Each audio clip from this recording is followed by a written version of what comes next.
ارشاد فرماتا ہے یا ایھا الذین آمنوا توبوا الی اللہ توبۃ نصوحا، یعنی اے ایمان والو تم توبہ کرو، کس کی جانب؟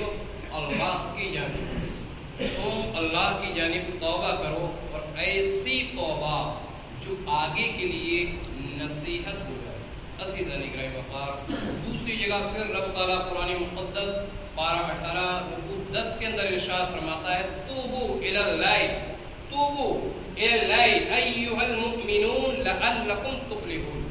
یعنی اے لوگوں توبہ کرو،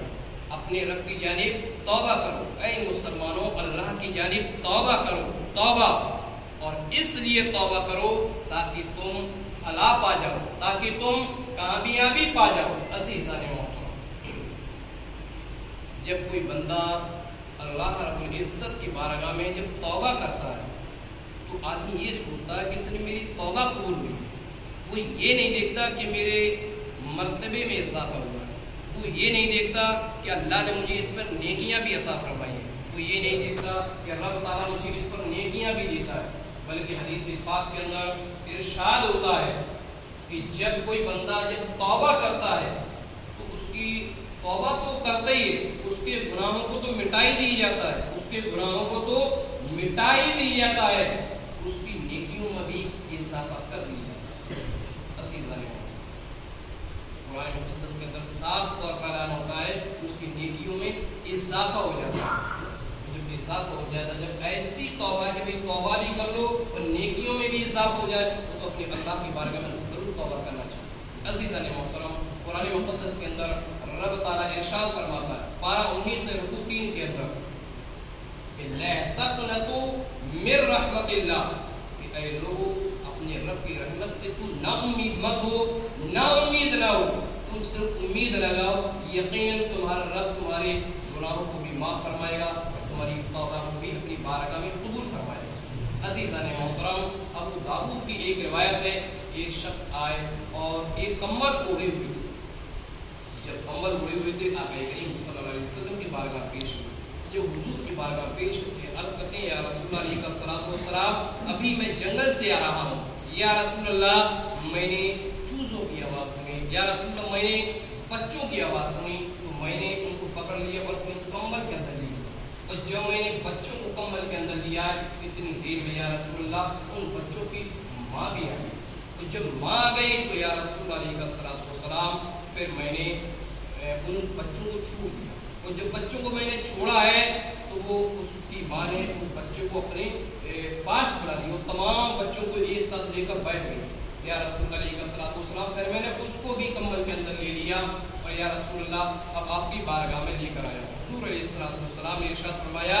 کہ اب اس کمبل کو کھول دو۔ جب کمبل کھولا ہے تو آقا کریم صلی اللہ علیہ وسلم اور صحابہ نے کیا دیکھا کہ چوزے ہیں، چھوٹے چھوٹے بچے ہیں، اور اس کی ماں ہے جو اپنے بچوں کو لپیٹے ہوئے، جو اپنے بچوں کو چمٹائے ہوئے ہیں۔ عزیزان محترم، حضور علیہ السلام نے فرمایا کہ تم نے اس سے کیا سمجھا، تم نے اس سے کیا سمجھا، تم کیا تعجب کرتے ہو؟ پھر آقا کریم نے فرمایا، ابو داؤد کی روایت ہے کہ اللہ کی قسم آج جو پیار، جو محبت تم ان بچوں سے ان کی ماں کو دیکھ رہے ہو، عزیزان گرامیوں، وقال نبی پاک فرماتے ہیں مجھے قسم ہے اس کی جس کے قبضے قدرت میں میری جان ہے کہ کوئی ماں اپنی اولاد کو، کوئی ماں اپنے بچوں کو اتنا نہیں چاہتی جتنا اللہ اپنے بندوں کو چاہتا ہے۔ عزیزان گرامیوں، جب رب بندوں کو چاہتا ہے، اس لیے رب نے شاہ فرمانی وصول کہتے ہیں کہ بھائی ہماری توبہ قبول نہیں ہوئی، بہت سا بڑی بڑی توبہ کری، ہم نے بڑی بڑی توبہ کی، ہماری توبہ قبول نہیں ہوئی، لیکن اسی لیے اللہ نے قرآن کے اندر فرما دیا کہ میرے بندوں تم نا امید مت ہونا، تم میری رحمت سے نا امید مت ہونا، تم تو صرف سوال کرو، تم صرف مجھ سے مانگو، دینے والی تو صرف میری ذات ہے، تم مجھ سے مانگو۔ لیکن عزیزان گرامی، توبہ بھی ہماری کیسی ہو؟ توبہ بھی ہماری ایسی ہونا چاہیے، ایسی توبہ کہ دوبارہ ایسی غلطی پھر ہم ہرگز نہ کریں۔ مثال کے طور پر کوئی گناہ اگر ہم سے ہو جائے تو اس کے بعد اس گناہ کی ایسی معافی مانگو اللہ سے، ایسی معافی مانگو کہ دوبارہ یہ گناہ ہرگز نہیں ہونا چاہیے۔ عزیزان گرامی وقار، جب نہیں ہوگا تو پھر ابو داؤد کی اور ابن ماجہ کی روایت ہمارے سامنے آئے گی، التائب من الذنب، التائب من الذنب کمن لا ذنب لہ، رواہ ابن ماجہ۔ یعنی روایت یہ ملتی ہے کہ توبہ جس نے توبہ کی تو پھر وہ ایسا ہو جاتا ہے، جب توبہ کر لیتا ہے ایسا ہو جاتا ہے جیسے اس نے گناہ کیے ہی نہیں، جیسا اس نے گناہ کیے ہی نہیں۔ عزیزان محترم، لیکن ضرورت اس بات کی ہے کہ سچے دل سے توبہ کی جائے۔ ہمارے اور آپ کے آقا صلی اللہ علیہ وسلم وہ خود ارشاد فرماتے ہیں کہ اللہ کی قسم سب روزانہ دن بھر میں 70 سے زائد مرتبہ اللہ کی بارگاہ میں توبہ و استغفار کرتا ہوں۔ ہمارے آقا ارشاد فرماتے ہیں اللہ کی بارگاہ میں توبہ و استغفار کرتا ہوں 70 سے زائد مرتبہ۔ یہ بخاری کی روایت۔ عزیزان گرامی، حضرت عمر فاروق اعظم رضی اللہ تعالیٰ عنہ فرماتے ہیں کہ جب توبہ کی جائے تو ایسی توبہ جیسا کہ اگر تھن سے دودھ نکال لیا جائے، جس طریقے سے دودھ تھن میں واپس نہیں جا سکتا، اسی طریقے سے جس گناہ سے تم توبہ کرو اس گناہ کی طرف تم دوبارہ واپس مت جاؤ۔ یہ ہے توبہ۔ وہی عمر فاروق اعظم رضی اللہ عنہ کا دور تھا۔ عمر فاروق اعظم رضی اللہ عنہ چلے آ رہے تھے، اتنے میں فاروق اعظم نے کیا دیکھا، ایک شرابی چلا رہا ہے، نشے میں مست ہے، نشے میں دھت ہے، اور ہاتھ میں بوتل، رنگین بوتل شراب۔ فاروق اعظم نے دیکھ لی، اور جب عمر فاروق نے دیکھ لیا تو اس نے بھی عمر فاروق اعظم رضی اللہ عنہ کو دیکھ لیا۔ اب جب عمر فاروق اعظم رضی اللہ عنہ کو دیکھ لیا، اب وہ شرابی، یہ سمجھ لیجیے شراب نشہ تو دور، وہ اپنے آپ کو بھول گیا کہ عمر چلے آ رہے ہیں۔ عزیزان گرامی وقار، فاروق اعظم کا بہت بڑا دبدبا، بہت بڑی جراری تھی۔ عمر فاروق اعظم کو دیکھ لیا، اب دیکھنے کے بعد تو یہ سمجھیے اس کا حال یہ ہو گیا، کانپنے لگا بری طریقے سے۔ آپ کو عمر فاروق اعظم آ رہے ہیں، ڈرنے لگا، اور ڈرتے ڈرتے اللہ کی بارگاہ میں دعا کرتا ہے کہ میرے رب آج عمر فاروق سے تو بچا لے، مولا آج فاروق اعظم آ رہے ہیں، اللہ مجھے آج ان کے سامنے شرمندہ ہونے سے میرے مولا آج بچا لے۔ اللہ تیری بارگاہ میں سچے دل سے توبہ کرتا ہوں، آج کے بعد اسے پروردگار تو اس کے ہاتھ میں کبھی بھی شراب نہیں پیوں گا، مولا کبھی بھی شراب کو ہاتھ نہیں لگاؤں گا، آج عمر فاروق اعظم کے سامنے شرمندہ ہونے سے بچا لے۔ تاریخ یہ کہتی ہے فاروق اعظم قریب آ گئے، عمر فاروق اعظم نے کہا کہ تم نے شراب پی رکھی ہے،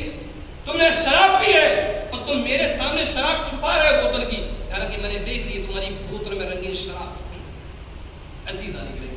فاروق اعظم رضی اللہ عنہ نے کہا تم مجھ سے ڈر رہے ہو؟ ارے تم تو اپنے رب سے تمہیں ڈرنا چاہیے، اپنے پالنہار سے تمہیں ڈرنا چاہیے، اپنے خالق و مالک سے تمہیں ڈرنا چاہیے، اس شراب سے توبہ کرنا چاہیے، اور تم میرے سامنے ڈر رہے ہو۔ تاریخ یہ کہتی ہے عمر فاروق اعظم رضی اللہ عنہ نے جیسے ہی بوتل دیکھی ہے، اس بوتل میں شراب کی جگہ دودھ، عمر فاروق اعظم رضی اللہ عنہ تعجب میں پڑ گئے اور من میں سوچنے لگے ابھی تو میں نے اس کے ہاتھ میں شراب کی بوتل دیکھی ہے، ابھی تو میں نے اس کی بوتل کو دیکھا کہ اس کی بوتل رنگین تھی، شراب تھی، اچانک دودھ کیسے آ گیا، اس میں دودھ کیسے بن گیا؟ جب غیبی آواز آتی ہے، اے عمر جو تم نے دیکھا وہ بھی صحیح تھا، جو دیکھ رہے ہو یہ بھی صحیح ہے، ہمارے اس بندے نے ہماری بارگاہ میں سچے دل سے توبہ کر لی ہے، اور جب سچے دل سے توبہ کر لی ہے تو ہم نے اس کی توبہ کو بھی اپنی بارگاہ میں قبول کر لیا۔ عزیزان گرامی وقار، ابھی اس بندے نے مطلب کون سی عبادت کی؟ اس بندے نے کوئی بھی عبادت نہیں کی، صرف شراب کی عبادت۔ اللہ کی بارگاہ میں سچے دل سے توبہ کر لی، اور سچے دل سے توبہ کر لیے تو دیکھو اللہ نے اس کو کیا بتا۔ اس لیے ہمارے آقا فرماتے ہیں کہ جب گنہگار جب گناہوں سے توبہ کرتا ہے تو ایک اس کے گناہ تو ختم ہو جاتے ہیں، اس کی نیکیوں میں بھی اتنا ہی اضافہ ہو جاتا ہے۔